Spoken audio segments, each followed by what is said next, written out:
بسم اللہ الرحمن الرحیم۔ السلام علیکم رحمۃ اللہ وبرکاتہ۔ کسی علاقے میں ایک خوبصورت نوجوان لڑکا رہتا تھا۔ اس لڑکے کو زناکاری کی عادت پڑ گئی تھی۔ وہ جب بھی کسی لڑکی سے زنا کر لیتا تھا تو اس کو چین نہیں آتا تھا۔ وہ ہر روز کسی نہ کسی لڑکی کو گھر بلا کر اس سے بدکاری کیا کرتا تھا۔ اس کا روزانہ کا معمول تھا کہ وہ کسی لڑکی سے زناکاری کرتا تھا۔ اس لڑکی کا نام اپنی ڈائری پر لکھ لیا کرتا تھا۔ صبح سے لے کر بستر پر جانے سے پہلے وہ جو بھی بدکاری، زناکاری یا پھر کوئی اور غلط کام کیا کرتا تھا اس کو اپنی ڈائری پر درج کیا کرتا تھا۔ ایک دن وہ اپنی ڈائری کھولے بیٹھا ہوا تھا کہ دروازے پر دستک ہوئی۔ اس نے دروازہ کھولا تو اسے دیکھا کہ دروازے پر ایک حسین و جمیل عورت کھڑی ہے۔ اس لڑکے نے عورت سے دریافت کیا کہ تم کون ہو، کہاں سے آئی ہو، یہاں کیا کرنے کے لیے آئی ہو؟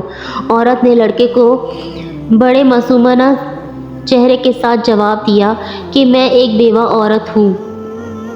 میرے خاوند کو مرے کئی سال ہو چکے ہیں۔ میں اپنے بچوں کے ساتھ بڑی مشکل سے گزارا کر رہی ہوں۔ میرے بچے گھر میں بھوکے اور پیاسے تڑپ رہے ہیں۔ آپ کی مہربانی ہوگی اگر آپ میری کچھ مدد کر دیں گے۔ لڑکے نے عورت کا حسن و جمال دیکھا تو اس کی نیت خراب ہو گئی۔ نوجوان نے عورت کو گھر میں بلا لیا۔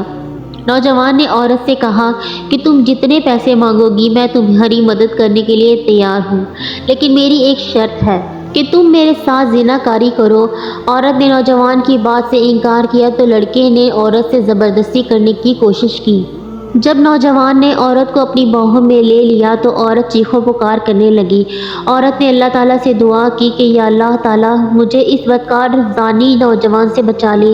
یا اللہ تعالیٰ میری عزت کی حفاظت فرما۔ عورت نے خدا سے دعا کرنے کے بعد لڑکے کو کہا اے نوجوان، تم بدکار ہو، زنانی ہو، کیا تم کو موت یاد نہیں ہے؟ اپنی حرکتوں سے باز آ جا۔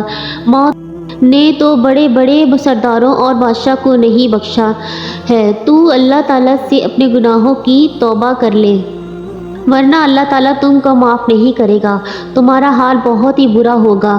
تمہارا کیا خیال ہے کہ اس بند کمرے میں تمہیں کوئی یہ بدکاری کرتے نہیں دیکھے گا؟ بے شک اللہ ہر جگہ موجود ہے۔ عورت کی باتیں سن کر نوجوان کے دل میں اللہ تعالیٰ کا خوف پیدا ہو گیا۔ اس نے عورت کو کہا کہ عورت، تم نے تو کوئی بدکاری نہیں کی ہے تو اللہ تعالیٰ سے اتنا ڈر رہی ہو؟ میری تو زندگی ہی بدکاری اور زناکاری میں گزر گئی۔ میں نے تو کبھی اللہ تعالیٰ سے توبہ استغفار نہیں کیا۔ یہ باتیں کرتے ہوئے نوجوان کی آنکھوں میں آنسو آ گئے۔ اس نوجوان نے حسین و جمیل عورت سے کہا کہ میں تمہارے ساتھ کوئی بدکاری نہیں کروں گا، تم سکون و آرام سے بیٹھ جاؤ۔ اس نوجوان نے اس لڑکی کو کھانے پینے کی چیزیں اور کچھ رقم دے کر بھیج دیا۔ نوجوان نے کہا کہ اے حسین و جمیل عورت، جا کر اپنے بچوں سے کہو کہ میرے حق میں دعا کرنا کہ اللہ تعالیٰ میرے گناہوں کو معاف فرما دے۔ میں بھی آج کے بعد کوئی زناکاری اور غلط کام نہیں کروں گا۔ اس عورت نے جاتے ہوئے اس نوجوان کو دعائیں دیں کہ اللہ تعالیٰ تمہارے سب گناہوں کو معاف فرما دے، اللہ تعالیٰ تم پر اپنا رحم کرم فرما دے۔ جب تیری موت آئے تو اللہ تعالیٰ کا ذکر کرتے ہوئے آئے، تو سچا اور پکا مومن ہو کر مرے۔ یہ دعائیں دیتے ہوئے وہ عورت اس نوجوان کے گھر سے چلی گئی۔ جب عورت نے اس نوجوان کا گھر چھوڑ کر چلی گئی تو نوجوان کے دل میں آیا کہ میں نے اپنی جوانی کا یہ سب سے نیک کام کیا ہے، کیوں نہ اپنے گناہوں کو مٹا کر اب سے نیکیاں لکھنا شروع کروں۔ چنانچہ اس نے ڈائری پر یہ کام لکھنے کے لیے ڈائری کو کھولا تو دیکھ کر حیران رہ گیا کہ ڈائری بالکل صاف تھی، اس پر کچھ نہیں لکھا ہوا تھا۔ اللہ تعالیٰ نے اس بیوہ عورت کی دعا سے اس نوجوان کے سب گناہوں کو معاف کر دیا تھا۔ نوجوان نے ساری ڈائری کے ایک ایک صفحہ کو دیکھا تو ہر صفحہ نیا اور صاف تھا، جیسے کہ اس پر کچھ لکھا ہی نہ ہوا تھا۔ وہ اپنی ڈائری کھولے ہوئے بیٹھا کہ اس بندے کو ایک غائبانہ آواز آئی، اے اللہ کے بندے، اللہ تعالیٰ نے تمہارے سارے گناہوں کو معاف کر دیا ہے۔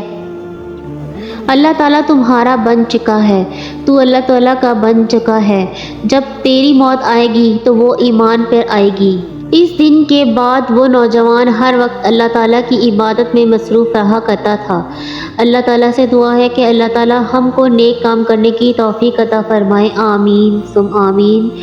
دوستو اگر ویڈیو پسند آئی ہے تو لائک اور سبسکرائب اور شیئر ضرور کر دیں۔